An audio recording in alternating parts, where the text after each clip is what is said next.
সালামু আলাইকুম। মার্কিন যুক্তরাষ্ট্রে সরকার পরিবর্তনের পর আমরা রাশিয়ার যে অবস্থানটা সেটার মধ্যে একটা ভিন্নতা দেখতে পাচ্ছি।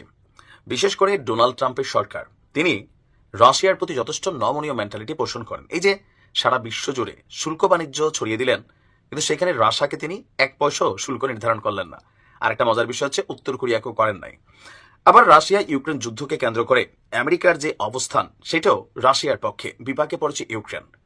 ইউক্রেনের পক্ষে এখন আবার আপনি দেখেন ইউরোপীয় ইউনিয়নের যে রাষ্ট্রগুলো আছে, অথবা বাল্টিক যে রাষ্ট্রগুলো আছে, যেমন লিথুয়ানিয়া, লাটভিয়া, পোল্যান্ড, এস্তোনিয়া, এই রাষ্ট্রগুলো সহ আরো বেশ কিছু রাষ্ট্র আপনার ইউক্রেনের পাশে দাঁড়িয়েছে।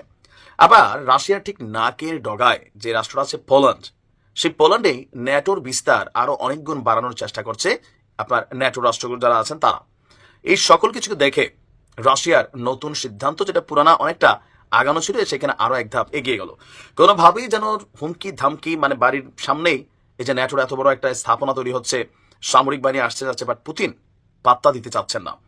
দর্শক, রাশিয়ার বৈদেশিক গোয়েন্দা সংস্থার প্রধান তিনি বলছেন, সম্মিলিত প্রতিরক্ষা গোষ্ঠী, উত্তর আটলান্টিক চুক্তি সংগঠন ন্যাটো, তারা যদি আগ্রাসন চালায়, পোল্যান্ডে রাশিয়া কর্তৃক নির্দেশনা যদি অমান্য করে, তাহলে পোল্যান্ড এবং বাল্টিক রাষ্ট্রগুলোকেই প্রথমে টার্গেট করে হাত দিবে রাশিয়া।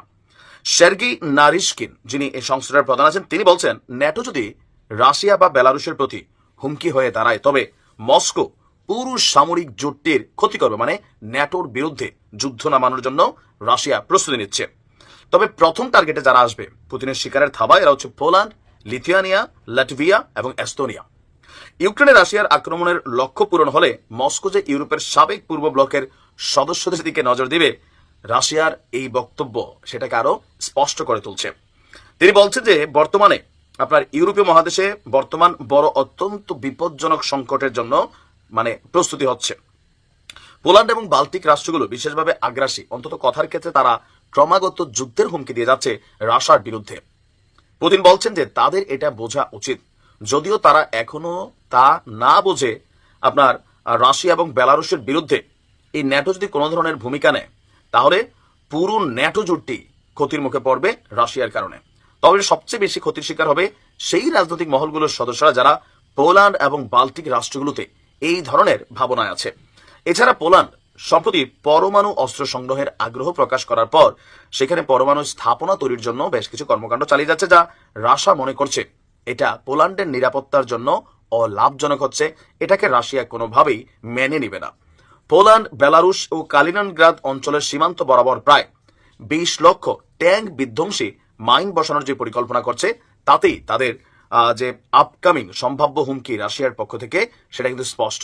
এখন রাশিয়ার বক্তব্য হচ্ছে যে আমাদের বাড়ির সামনে তোমরা পরমাণু মানে মেশিনারি সেট আপের এই অবস্থান তৈরি করবা বা এখানে এগুলা করবা, ভাই এগুলো আমরা মাইনা নেব না।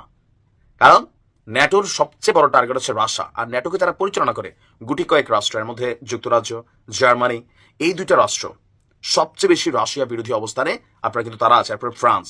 তো এই অবস্থায় পুতিনের বিরুদ্ধে যে যুদ্ধের প্রস্তুতি তাদের বা ইচ্ছা পোষণ করা, আবার রাশিয়াও যেভাবে পাল্টা অবস্থান তৈরি করতেছে 2025 সালকে ঘিরে যুদ্ধ নিয়ে যে বিশাল হুলস্থুল ভবিষ্যৎবাণী আছে, সবকিছু মনে সত্যি হতে যাচ্ছে। পুতিন বাইচে থাকলে অনেক কিছু হবে, মরে গেলে কি হয় জানি না। বেস্ট অফ লাক পুতিনের জন্য, ভালো থাকুন।